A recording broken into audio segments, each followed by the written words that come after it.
I stand alone in the bridal suite at Willamette Valley Vineyard, staring at my reflection in the full-length mirror. My wedding dress fits perfectly, every seam and crystal exactly where it should be.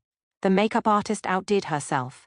My eyes look wider, my cheekbones more defined, my lips the perfect shade of rose. The white roses in my bouquet rest on the vanity, waiting. I check my phone for the 14th time in 20 minutes. No messages from Mom. Nothing from Dad, not even a text from Logan. A soft knock at the door breaks the silence. Martha, the wedding planner, pokes her head in, her practiced smile barely hiding her concern. "It's time, Caroline. Are you ready?" My eyes drift to the window overlooking the ceremony space. 90 guests are seated in neat white chairs. The string quartet plays softly, and in the front row, 3 empty seats stare back at me like accusations. "They're not coming, are they?" My voice trembles despite my best efforts. Martha's smile falters. "There's still time," she says, but we both know it's a lie. I take a deep breath and smooth the silk of my gown. "Let's go." The doors to the garden open, and 90 heads turn to watch me walk alone down the aisle. I feel their sympathetic gazes like physical touches, little pats of pity that make my skin crawl. Some whisper behind cupped hands. Others offer encouraging smiles that only make the hollow feeling in my chest expand. My focus narrows to Ethan waiting at the altar, his eyes steady on mine. The love radiating from him is almost enough to push away the memory of my mother's voice 3 days ago. "We'll try, sweetie." Logan's firm has an event that weekend.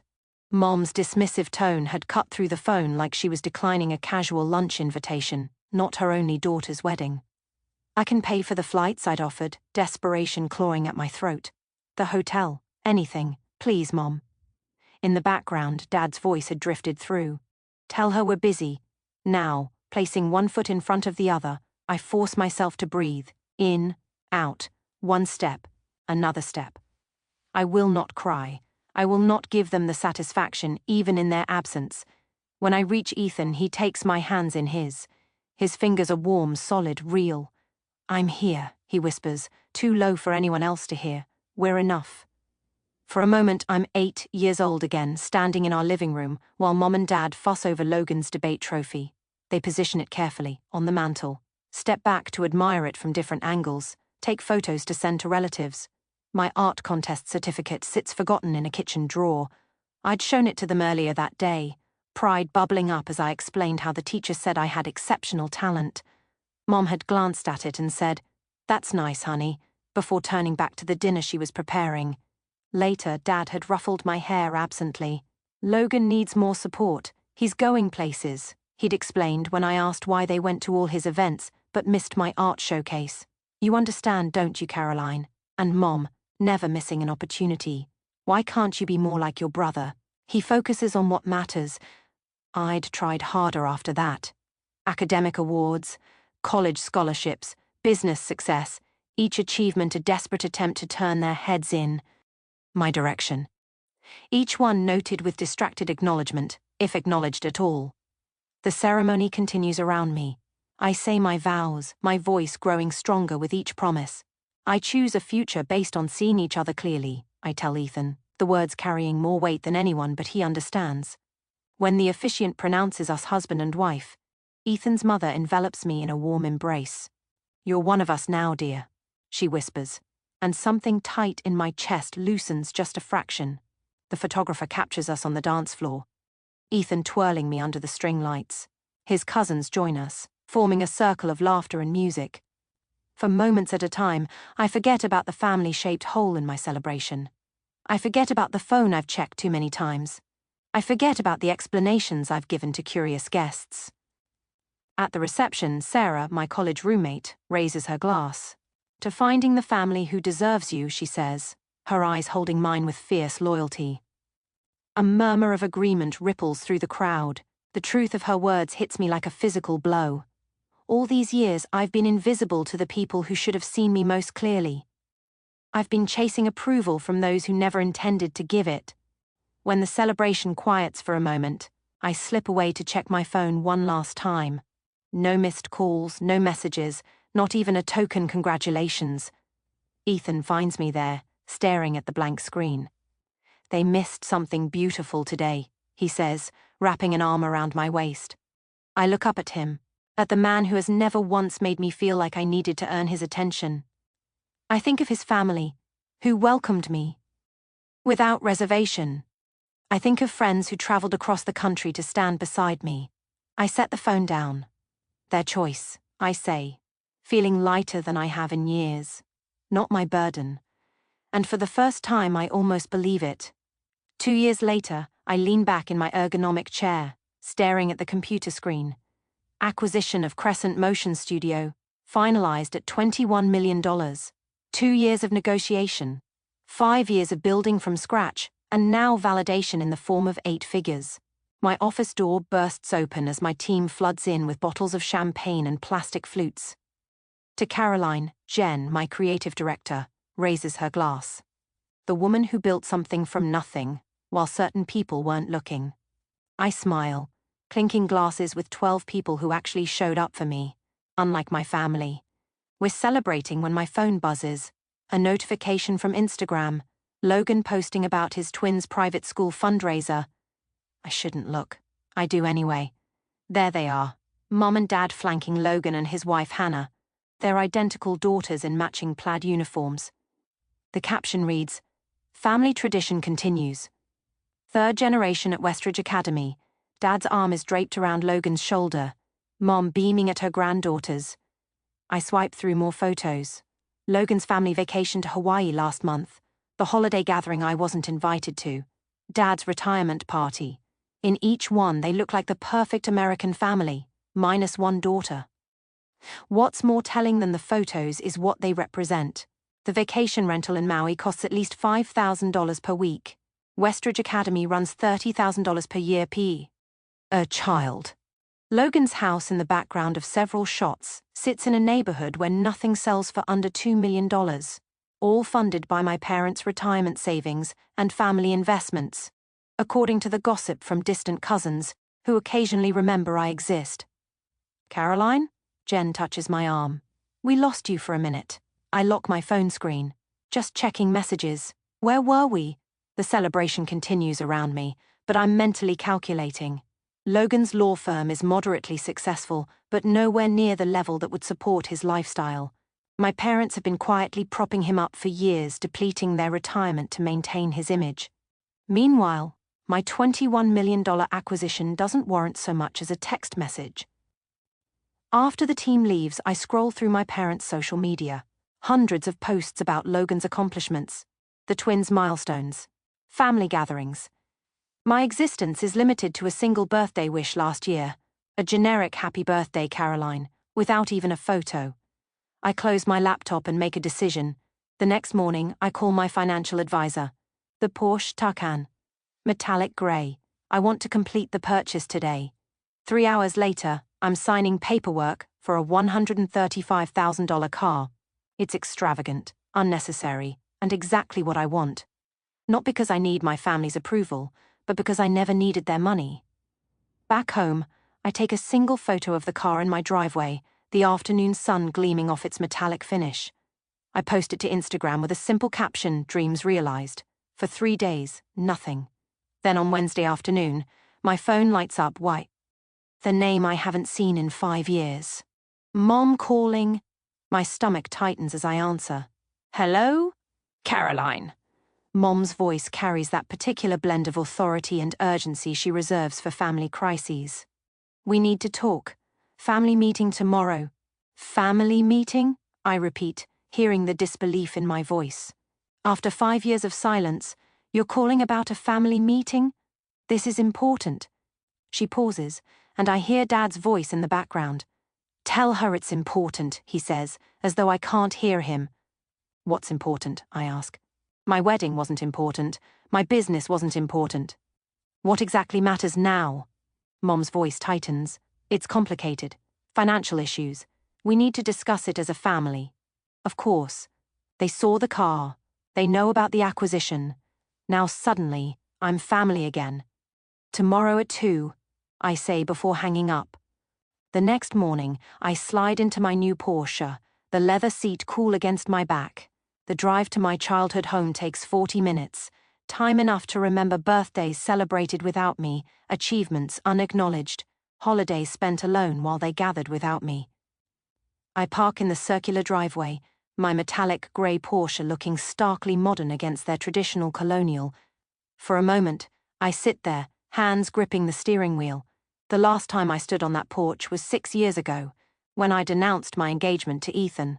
Mom had nodded politely while Dad checked his watch repeatedly, clearly waiting for me to leave. They've never needed me before. Why now? My phone buzzes with a text from Ethan. "Remember who you are. Call me if you need extraction." I smile despite myself. Another notificatio. N appears. An email from Naomi Blake, the investor who believed in crescent motion when no one else would. "Your worth isn't measured by those who couldn't see it." A final alert. My assistant confirming tomorrow's meetings. Don't let them take too much time. You have the production review at 4. I take a deep breath, remembering my therapist's words from last week's session. Boundaries aren't punishments, they're protection. I straighten my shoulders and step out of the car. Before I can knock, the front door swings open. Mom and Dad stand there, their expressions shifting from annoyance to shock as they take in the Porsche behind me.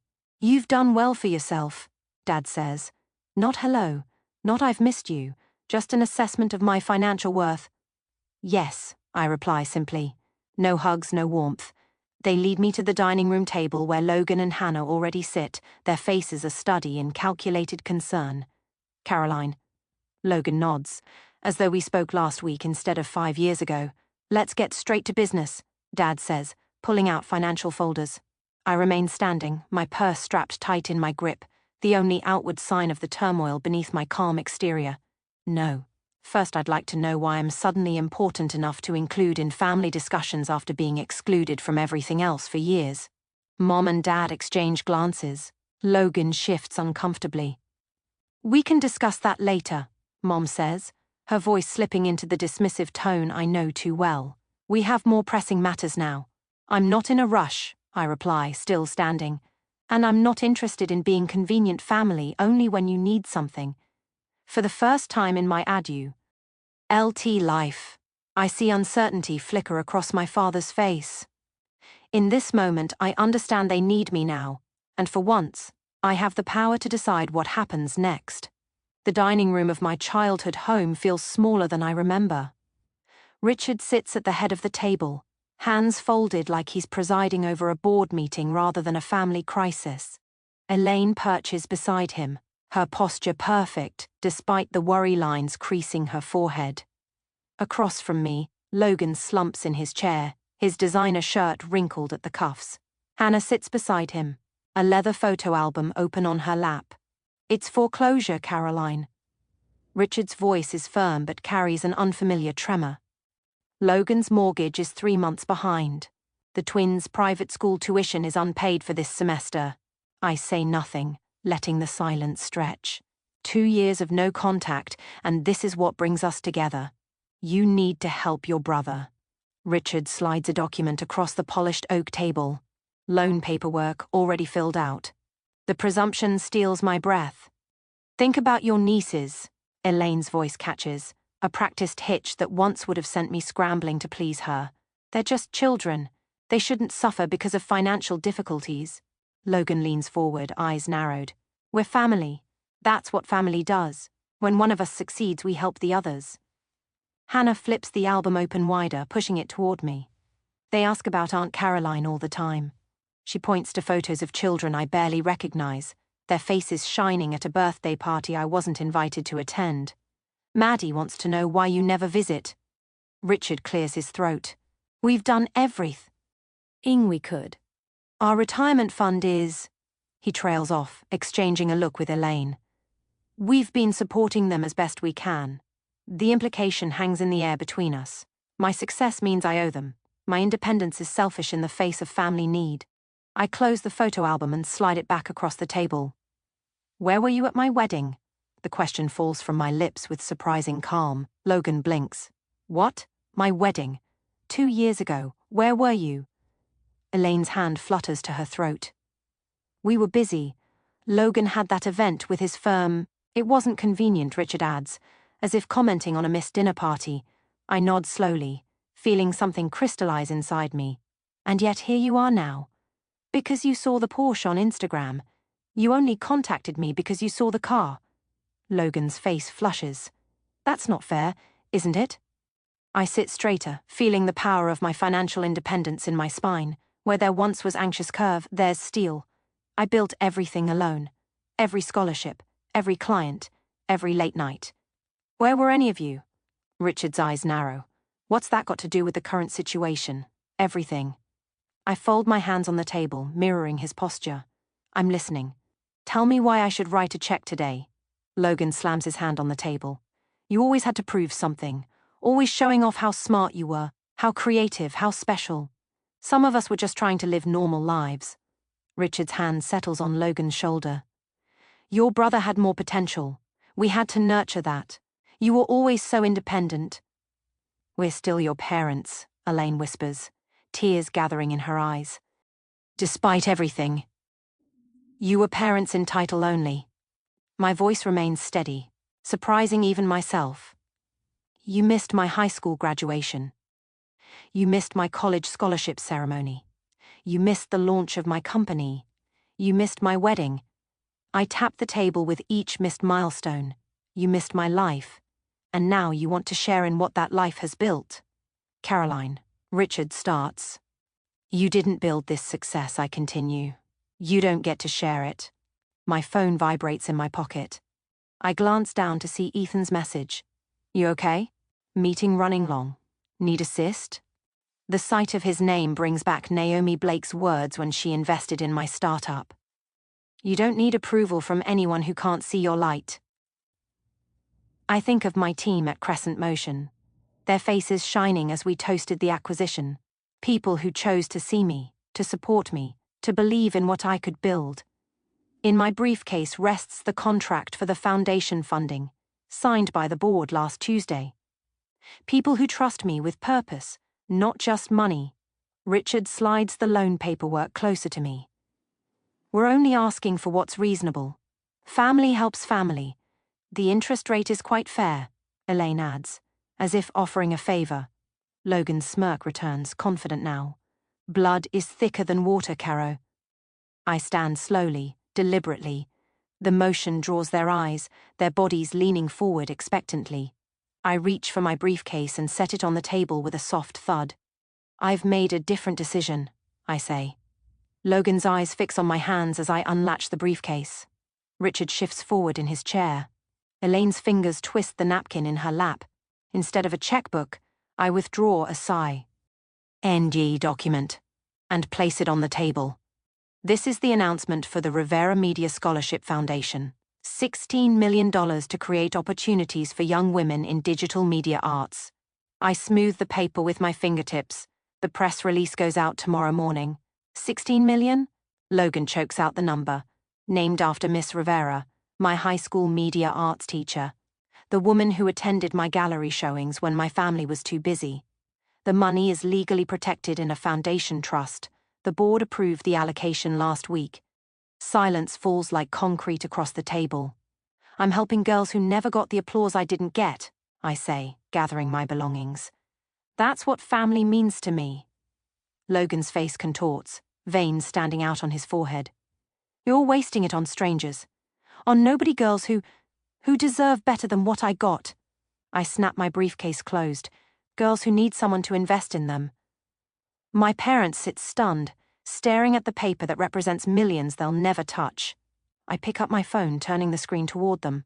A recording app displays an active timer. I've also documented every manipulative message from today, I say quietly. Every threat, every demand, every guilt trip, just in case anyone gets creative with legal claims against the foundation. I walk toward the door, my footsteps echoing in the silence. Behind me, I hear Logan's chair scrape back violently. You can't just leave. His voice cracks. We need that money.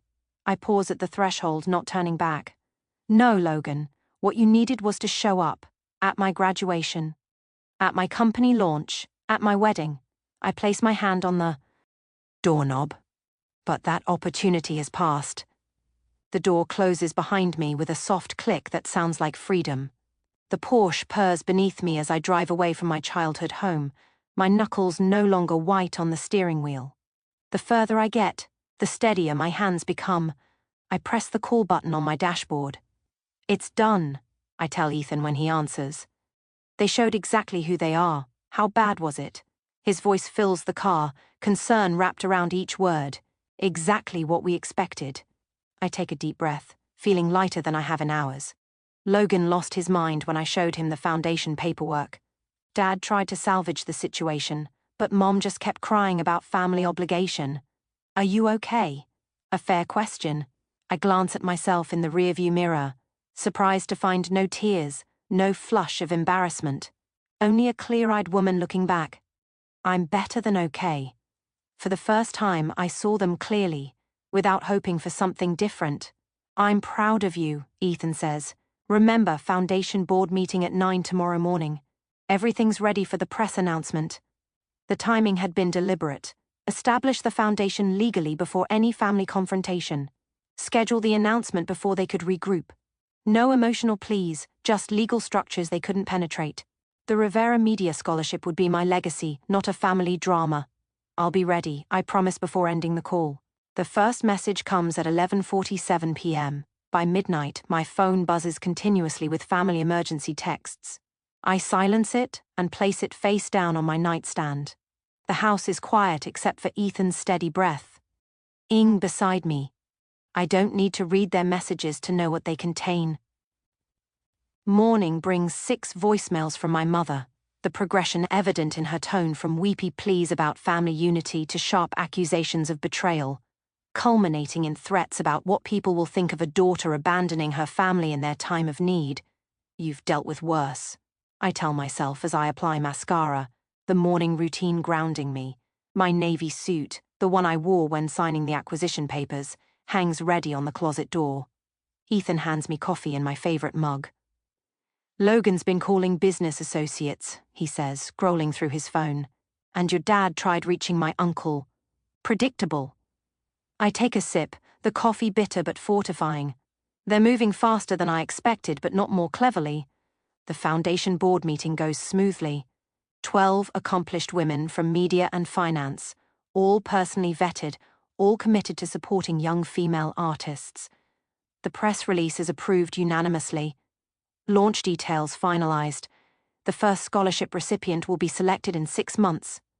I'm reviewing the event venue proposal when Janine from reception calls. "Miss Rivera, your family is here. They're causing quite a scene." Through the glass walls of my office, I can see security already moving toward the lobby. I straighten papers that don't need straightening. "Have security escort them out, please." Calmly and professionally, I watch through the windows as my mother's voice rises over the general office hum. My daughter is abandoning her family. Her hands gesture wildly, her pearl earrings swinging with the motion. Logan stands beside her, arm rossed, face flushed with the particular shade of red it used to turn when he was denied something as a child. My team watches me for cues.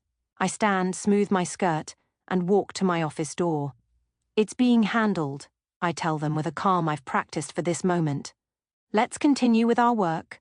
Security escorts my family toward the elevators.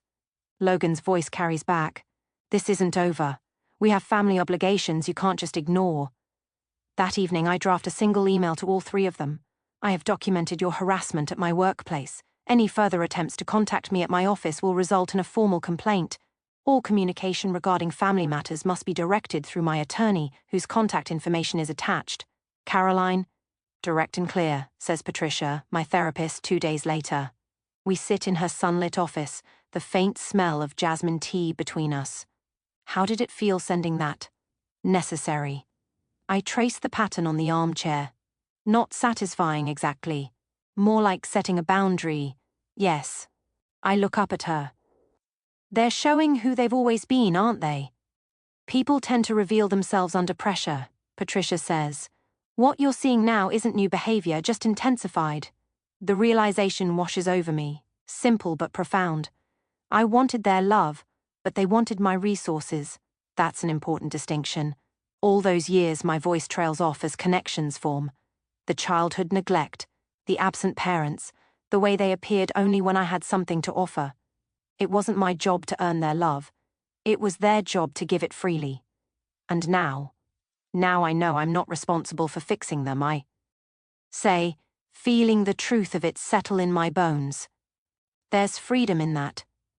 The next morning brings news that Logan has contacted the Portland Chronicle about a family dispute. The reporter, smarter than Logan anticipated, asked why none of them attended my wedding. The resulting story paints a picture Logan hadn't intended, of parents absent during milestones suddenly interested when money appeared. My mother's social media rant generates an unexpected wave of support for me. Former classmates, business associates, even distant relatives reach out with messages of solidarity. "We always wondered why they never talked about your success," writes a cousin I haven't seen in years. Richard's attempts to contact my investors fizzle when they refuse to discuss a personal matter. The community rallies around the Scholarship Foundation instead, with applications already pouring in months before the official launch. The Portland Business Journal requests an interview about the foundation. I agree, setting clear parameters. We'll discuss the scholarship's purpose and impact, not family matters. The reporter, Delia Warren, meets me at the foundation's temporary office space. "This is an impressive initiative," she says, reviewing the prospectus. $16 million is substantial seed funding. What inspired such generosity? I consider my words carefully. I had a teacher who saw potential in me when others didn't. Miss Rivera changed my life by simply paying attention. I want to create that opportunity for young women who might otherwise be overlooked. You've built an impressive career, Delia notes. Crescent Motion's acquisition was one of the biggest tech stories last year. Is why our family proud? The question hangs between us. I could dodge it, redirect to safer territory. Instead, I meet her eyes directly. My success was built without family support. They weren't at my wedding, my graduation, or when I sold my company. Delia's pen pauses. That provides interesting context for the Foundation's mission. Later that week, the article appears with the headline, "Self-Made Success Creates Legacy of Support." The contrast between my generosity and my family's entitlement becomes public narrative. When news of Logan's house foreclosure breaks days later, the community connects the dots without my saying a word.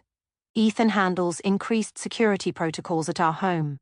My business team manages communication strategy, filtering messages and prioritizing foundation work. Naomi Blake, my first investor and mentor, releases a statement supporting my commitment to lifting others rather than enabling dependency. My college friends form a protective circle, filling our calendar with dinners and events that leave no room for dwelling on family drama. Patricia provides anchoring during weekly sessions. The united front becomes its own kind of family, chosen, intentional, supportive. 2 weeks after the confrontation, I receive the Business Leadership Award from the Women in Media Alliance. Standing at the podium, looking out at faces that genuinely celebrate my success, I realize the tables have completely turned. My parents' retirement plans are now delayed indefinitely. Hannah's social position in her precious country club circles has eroded with their financial collapse. Logan's twins will transfer to public school next semester.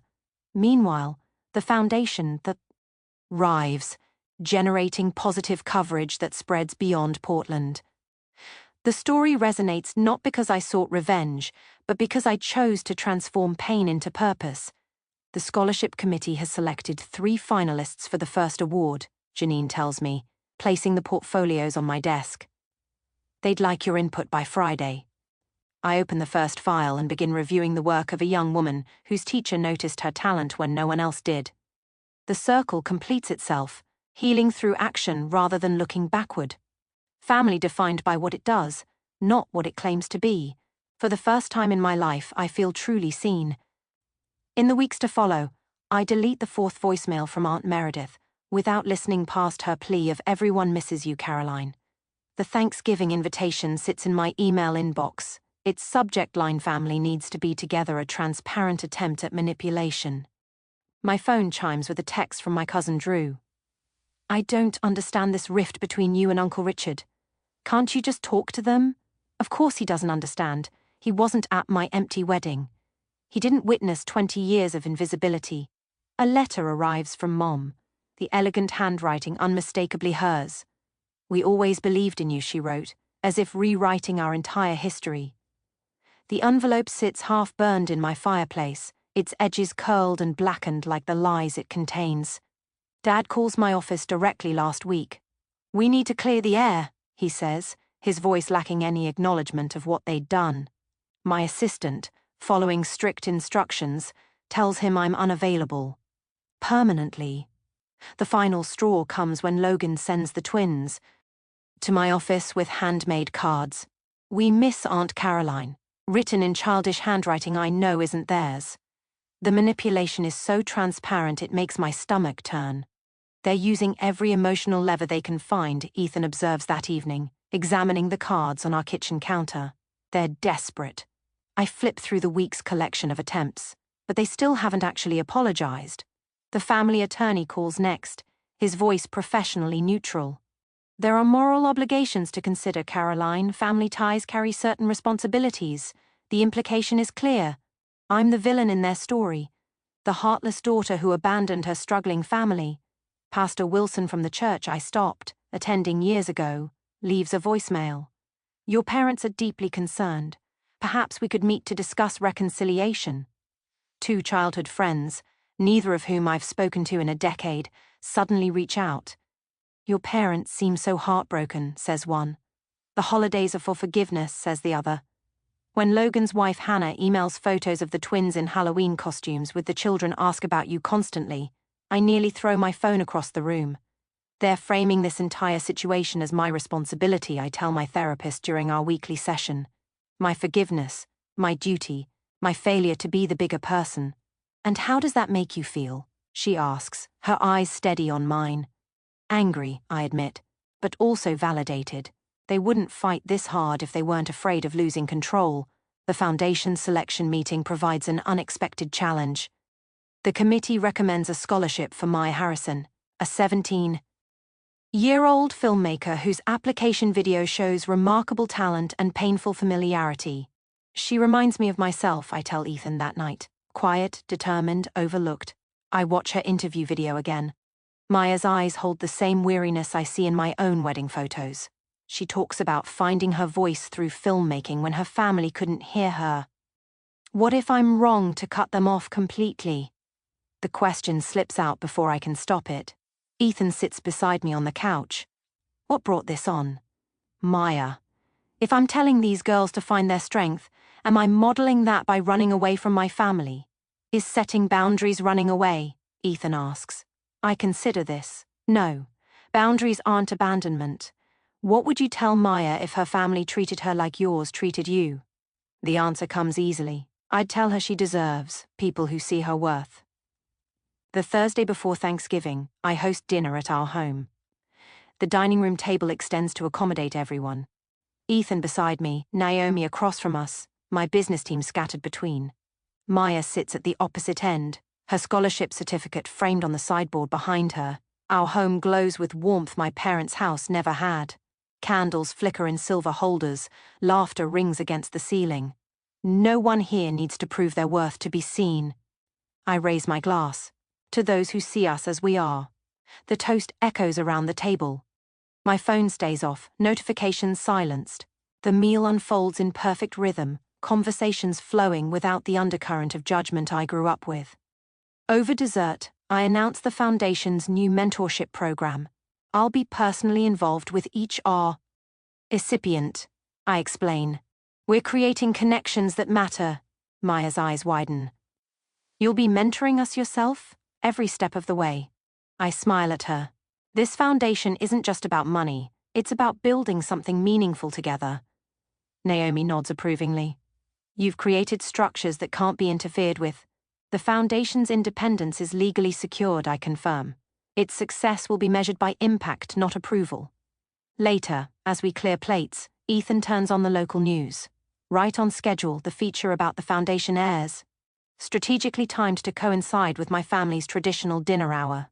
On screen, I speak with confidence I've earned. We build family through action, not obligation. The report transitions to financial analysis, contrasting the Foundation's transparent governance with examples of mismanagement. including a not-so-subtle reference to Logan's business failures Maya watches, transfixed. They're actually comparing your brother's company to the Foundation. Facts speak for themselves. I stack dessert plates with steady hands. The community has validated what my family refused to see. The following morning, my parents request a meeting at a coffee shop downtown. I arrive in the Porsche, the car that triggered their sudden interest after years of silence. Dad looks older than I remember, defeat etched into lines around his mouth. We should have been there, he admits, staring at his untouched coffee. At the wedding? I ask, though I know that's not all he means. Everywhere. His voice cracks. All those years, Mom's eyes shimmer with tears. How can we fix this? The question hangs between us. 3 months ago, I might have grabbed at this opening, desperate for any acknowledgement.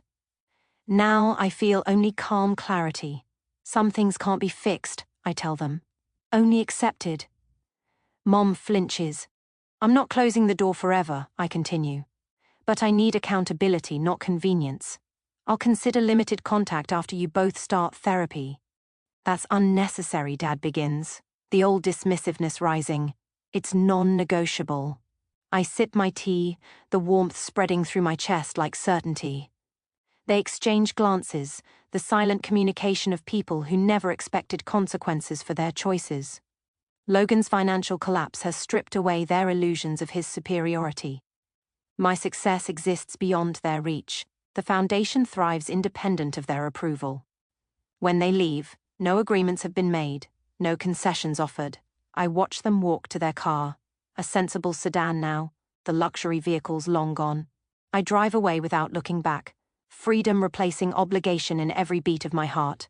The Foundation awaits. Maya's project needs review. My chosen family expects me for dinner. For the first time, I'm moving toward something instead of away from someone. And that makes all the difference. I stand in the sunlit studio of the Crescent Foundation, watching Maya adjust her camera settings. The morning light filters through the tall windows, casting golden patterns across the polished hardwood floor. It's been a year since I faced my family for the last time. What do you think about this angle? Maya looks up, her eyes bright with the same creative fire Miss Rivera once saw in mine. Try moving it slightly to the left. Catch how the light falls across the subject. My voice carries the confidence of a mentor now, not the desperate plea of a daughter seeking approval. On the wall behind Maya, photos document our scholarship recipients' projects, stories they never could have told without the Foundation's support. Each frame represents a voice that might have been silenced, just as mine nearly was. My office here replaced the childhood bedroom, where I once dreamed of being seen. Every element, from the ergonomic chair to the awards displayed without apology on floating shelves, I chose deliberately. Nothing inherited, nothing tainted by obligation or guilt. I've finished the final cut of my documentary, Maya says, straightening up. Would you watch it with me? We move to the editing bay, where her project plays on the high-definition monitor. The documentary follows 3 generations of women in a rural Oregon family. Their struggles and resiliences beautifully captured through Maya's lens. Watching her work, I feel a swell of pride entirely different from anything I've known before. This isn't about me. It's about what she's created, what she'll continue to create. When the final credits roll, Maya turns to me, tears brightening her eyes. You're the reason I believe I can do this, she says, wrapping her arms around me in a spontaneous hug. I think of Miss Rivera, how she recognized something in me when my own parents couldn't be bothered, how her belief sustained me through years of family indifference. Now the cycle continues, not of neglect but of genuine support. Later that week, I stand at the podium of the Portland Arts Center, accepting a Community Leadership Award. The audience applauds. A sea of faces turned to ward me with appreciation, not pity. Ethan sits in the front row, beaming with unrestrained pride. There are no empty seats causing me pain tonight. No phantom family members I wish were here. Every person in this room sees me, truly sees me for who I am. Thank you, I begin, my voice steady. This journey began in invisibility and has led to impact. For years I measured my worth by the approval I couldn't earn from people who refused to give it. I pause. Let my gaze sweep across the room. Now I measure it by what we build together.